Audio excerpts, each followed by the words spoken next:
group consists of three companies based in the Netherlands, and we all have the same vision to accelerate the introduction of distributed renewable energy all around the world. The first company is HyET Solar that produces thin film solar modules in a cheap way that can be applied on any type of roof.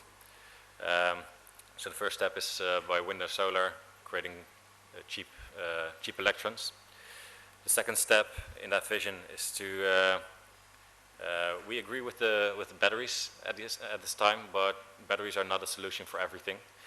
Batteries are heavy and they cannot store too much energy. So in some cases, batteries wouldn't be the ideal option, and that's where hydrogen comes in, as mentioned before. It is, though, an economy that's in its first steps, and it still has to be developed, and that's what we're working on right now.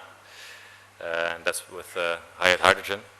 And third step is hydrogen management, so creating the hydrogen, which would eventually lead to the hydrogen economy, and that's with HyET low carbon, to capture carbon dioxide through certain processes. So this is what it is. The cheap electrons come from HyET Solar. The energy storage is through HyET Hydrogen, and to capture the carbon and produce hydrogen is through HyET Low Carbon. But today I'm going to talk to you about HyET Hydrogen. HyET Hydrogen has developed a product that can single stage produce compress hydrogen from 1 bar to over 1,000 bars without any moving parts. The capital costs are lower than regular compressors. You have no moving parts, so no sound, no maintenance, and operating costs are lower as well. The company was founded in 2009. All the shares are with the founders and 2 investors, of which one is Shell. We're based in the Netherlands, and we got a location in the US. That's for research. So what the product actually does is low pressure hydrogen comes in. It gets split up into protons and electrons, just like a fuel cell. The protons go through the membrane and the electrons go past. And on the other side of the membrane, they stick together again and form hydrogen. But when you block the output, you can build up the pressure. So no moving parts, but you can build up pressure anyway. And we have tested it till over 1,000 bars. Nothing went leaking or whatever. So that promises good things for the future. At the same time, because only hydrogen is passed through the membrane, you filter out any other materials. So no oil, no other gases.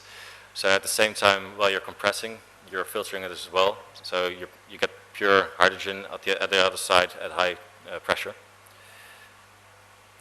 If we compare that to mechanical compressors, which are the standard at this moment, electrochemical compressors are cheaper in capex, cheaper in opex, like half, because you don't have that much maintenance.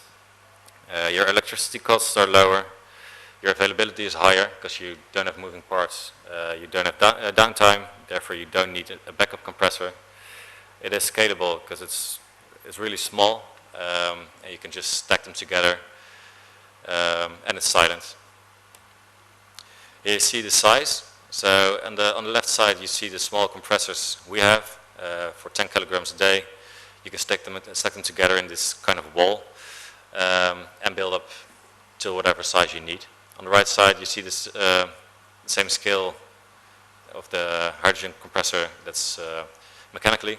So you see the difference in size. Both produce the same amount of high pressurized hydrogen.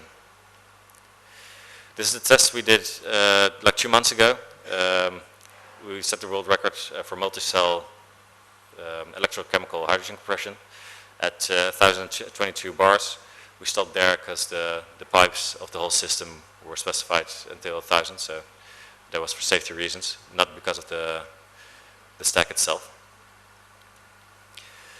Now the key enablers, mechanical, the design and manufacture and pressure containing the parts that provide optimum flow distribution, electrical connectivity, etc. And the electrochemical part, the design and manufacture of membrane electrode assembly, so the MIA, systems that provide the optimum combination of proton conducting conductivity, barrier characteristics, and mechanical strength. Here you see the different layers of the membrane, which allow us to build up the pressure at this height. This is the roadmap. We started in 2009, as I mentioned, at a really small scale, single cell product. Eventually we scaled up every year about 10 times the size, and we're now working on a really big size module. These are some European projects that we did. In 2015 there was this project where we tested a relatively small size product where we could fuel certain cars or other transportation systems. At the bottom you see another system that's for refueling, and this is another example of a product we sold a couple of years back. This one is being used in the university it's just a small scale product where you can scale up from 1 bar to 25 bars. That's being used for their purification to have pure hydrogen at a low cost at the university itself, so they can just produce it when they need it.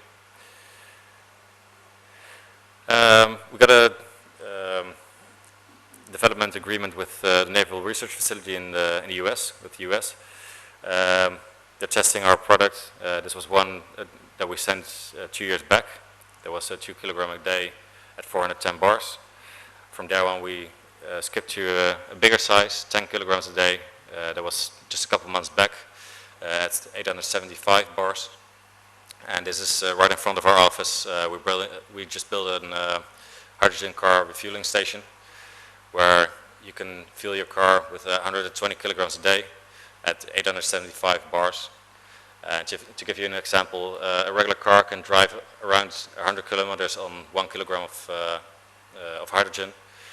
If you compare that to the kilograms you need for a battery for a car, you can drive just 1 kilometer per kilogram of the whole system you have.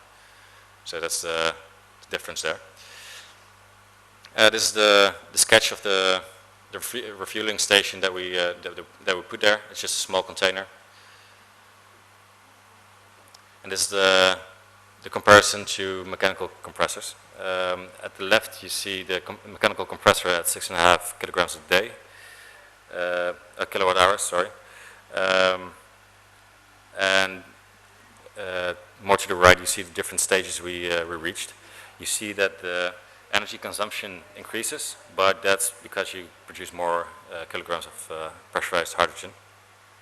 But you see the maintenance stays low at the same point because you don't have any moving parts and no maintenance. We tested it at 20,000 hours. So that's to give you an indication of the lifetime of the product. This is how the product evolved. On the left side you see the first product, or actually the second, and you see the different stages of the process. The cost down has gone down enormously, and at this point we're actually cheaper than the mechanical compressors.